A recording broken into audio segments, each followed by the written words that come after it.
In this video, I'm going to show you how to make a groovy Neuro drum and bass drop like this.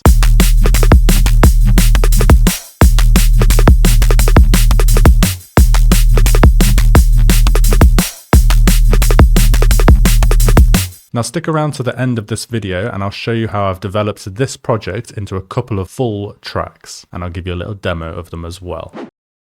So the first thing we're going to do is recreate the drums on this project. Now everything we go through in this project is from the Neuro DnB sample pack. So if you just want it all on your computer right now, then grab that link down below. This is track 6 in the pack, the Mejfus groove inspired one. And then you'll have this all available. Alternatively, if you just want to follow along with the free project template, that's in the description as well. So let's start by making the first 2 bars of the drums. We'll just delete all that and now let's recreate them. So we're on step mode and the first thing we're going to do is add this kick drum. So we're using Neuro kick number 9, and we're just putting this on the first beat and halfway across the third beat, and then that's just duplicated like this. So we just have this. Next we want Neuro snare 13, and we're going to put this on the second and fourth beat and then just repeat that as well. So then on the mix down it should look like this. We are mixing loud for this, so everything's coming in pretty loud. It's up to you how you mix down. This is just my preferred method. And then this is all getting sent to the drum bus, and we've got a limiter on the drum bus. You can see there. Next, we want to start adding groove. So let's first add some more snares to add some groove. So we've got Neuro snare 12, and the out is all the way around here on 81%. And we're going to put this on the last step of the second beat, and then on the second step of the third beat like this. So you get this little bit of groove playing, and I'm just going to pop them here as well. And you've already got some nice groove there. And now we need to fill the rest in with some hi-hats. So these are going to be layered hi-hats and ones at different times as well. So let's start with Neuro hat 22. And we're going to put this every single beat. So we can pop it there and then press Control B if it's in line to get it in every single beat. Now we're going to layer that with hat 23. We're going to pop this here, but you can see I've put a fader on it like this, just to stop that initial transient hit, because we like the transient of that one. And this is just to add a bit of tail to it. So then we can just do this as well, Control B. And then we've got Neuro hat 24. Pop this here, and this has just been cut off like this, and then Control B. So this is happening twice as fast, and listen to it now. Add some additional groove, and then finally in the second section, so in the second bar, we're going to add a little bit of variation to keep it interesting, and we're going to use some more hi-hats for this. So Neuro hat 25 with the out on 100%, literally just a tiny little thing, and we're going to put this right on where the snare hits, so here, and then right where the other snare hits as well, adding some transient shaping to that. And then we're going to get Neuro hat 26, and the out is also on 100% here because we want these hats to be really snappy. And we're just going to fill in the gaps here and here. So listen to this now. It's barely noticeable, but it just adds even more swing to when that second snare plays. And then at the very end of the second bar, we've got this crash. And we're just going to pop this here like this. And we should get this. And then at the end of the 4-bar sections, you can see we've got more of these snares here, and the kick drum here is in a slightly different place. And then we've got a tom here at the end instead of the crash. So if you want to copy this to get some more variation in the 3rd bar and 4th bar, then it just sounds like this. So you see this has changed, and we've got a tom at the end instead of the crash. So then this is all duplicated for 8 bars. And of course you can add more variation at the end of the 8 bars depending on what your basses are doing. In the track I'll show you later, I've got like a break sample in there because it added some cool variation. I could add some different basses in as well. And then you can just repeat 16 bars and get a full 32 bar drop at the end. And on the mix down, all the drums look like this. So you can see our kick drum's loudest, snare's second loudest, and then hi-hats are more in the background. And then on the drum bus, we've just got a limiter, just doing some gain reduction, and that gets all sent to the master channel. And it sounds great and loud, and then already loud enough and pretty much ready to release once the track's finished. Now let's look at the basses, and we're going to recreate this groovy bass pattern.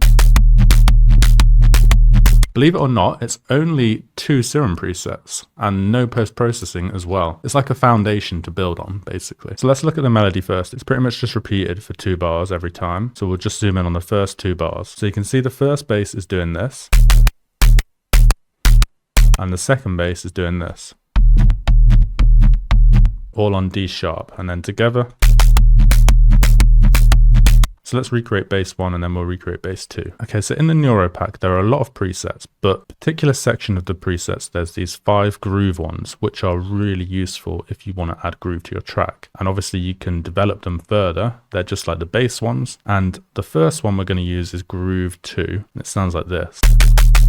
So let's recreate this one first. So the first thing we're going to do is turn the sub on, and we're going to turn this to -2. And then on oscillator A, we're going to go here and we're going to go to spectral, and we're going to get monster 5. We're going to put this on -2 like this, and then we're going to change the wavetable position to around 40, and then we're going to turn the level off. And on here, we're going to change this to PDB, and then we're just going to leave that for now. And then oscillator B, we're going to come to spectral again, and we're going to pick monster number 7, and we're going to turn the level of this off as well. Now we're going to come to the LFO1. We're going to put this on retrigger mode, and then we're going to put it on 1/8 mode. We're then going to drag this all the way across here because we want heavy hit right from the start, and we're going to drag this down to around about here. We're then going to whack the LFO on various different things. So we're going to whack it on the sub, we're going to whack it on the level, and we're going to whack it on the wavetable position as well. We're also going to whack it on the filter, but let's just add the filter first. We want to go here and go to peak 24, and then we're going to put this through the sub as well. Change the cutoff to around about 3700, change the drive to 71%,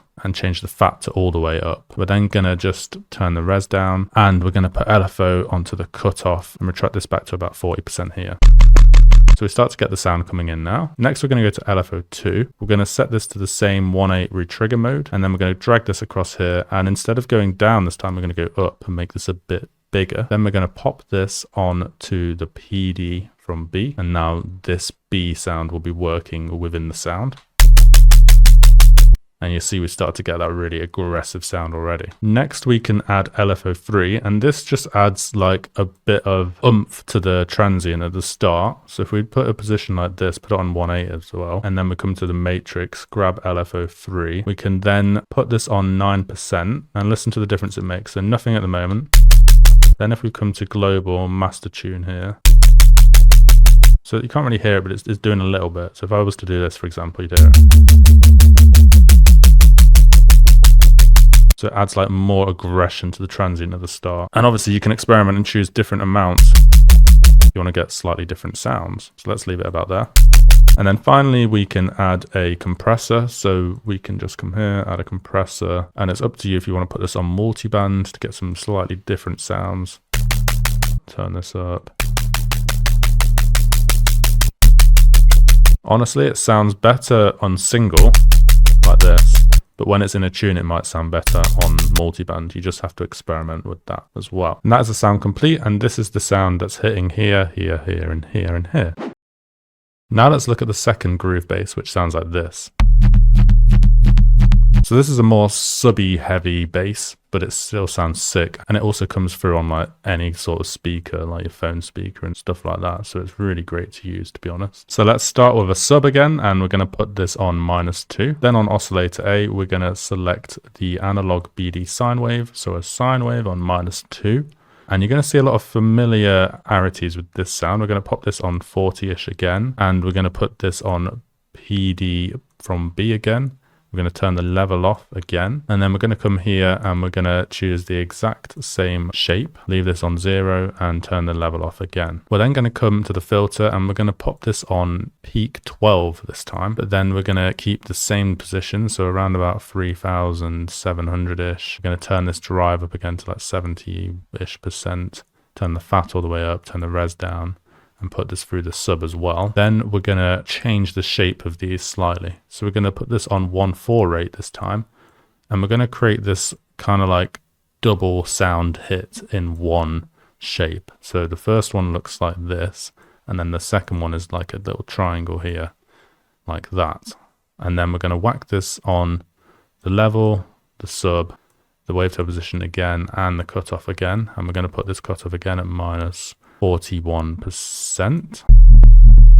And there you can see we're starting to get the sound come through already. Then we're going to do this PD again, and we're going to pretty much copy this shape, but just have slightly more envelope. So we can go like here, and then we can get the triangle to like here, and leave it on 1/4 with trigger and pop this on the PDB. But you can see it's a bit too aggressive at the moment. So we're just going to bring this down, and we're going to bring it down to about 46%. So now it's starting to sound a little bit better. And we can also do that thing again on the transient. So we can put this on 1/4 and put it on envelope if you just want it to hit at the start and not every single beat. And I think you can do that on the last preset as well if you want to go back and change that, just to make it hit hard on the first one. It's up to you really. You can experiment with that. And then we're going to come to LFO3 again, put this on like 9%, 7% is fine as well, master tune.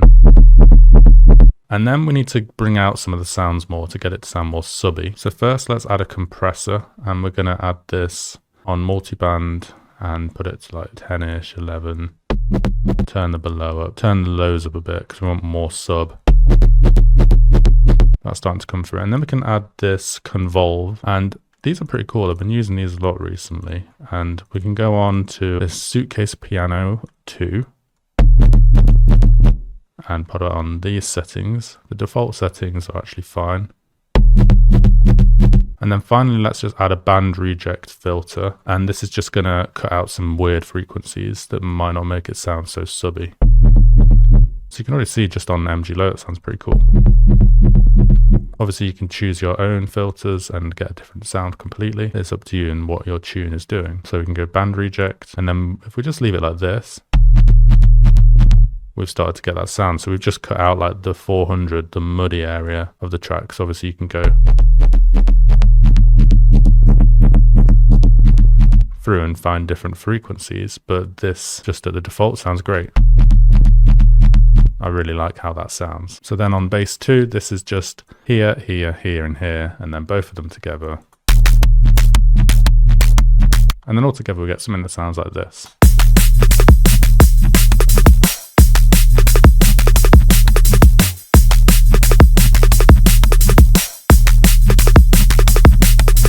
Don't forget your sidechain, of course. We've just got the Kickstart 2 on the bass bus, which is all part of the project template as well. Just make sure to add it in if you want to do a different method of sidechain, and then it sounds great. I did say at the start of the video I'd show you a couple of finished tracks where I took that project template from the sample pack and then transformed it into a full track. I'll just show you a couple of clips of both of these. Okay, here is the first one, so let's play it.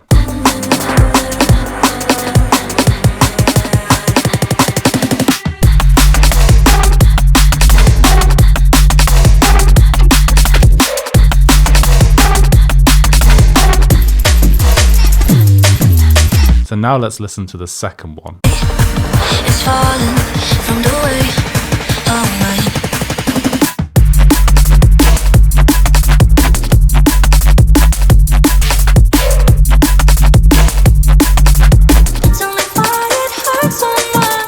Now, if you want me to release these and make tutorials on these in the future, then let me know in the comments. I'm probably going to do it anyway, but let me know because it'd be really awesome to hear from you guys and what you think as well. If you enjoyed this video, why not watch this video here where I make a Noisia style drop inspired from a track called Dust Up, which is really heavy and aggressive, and you can get some more ideas on how to make your Neuro DnB fatter and more explosive.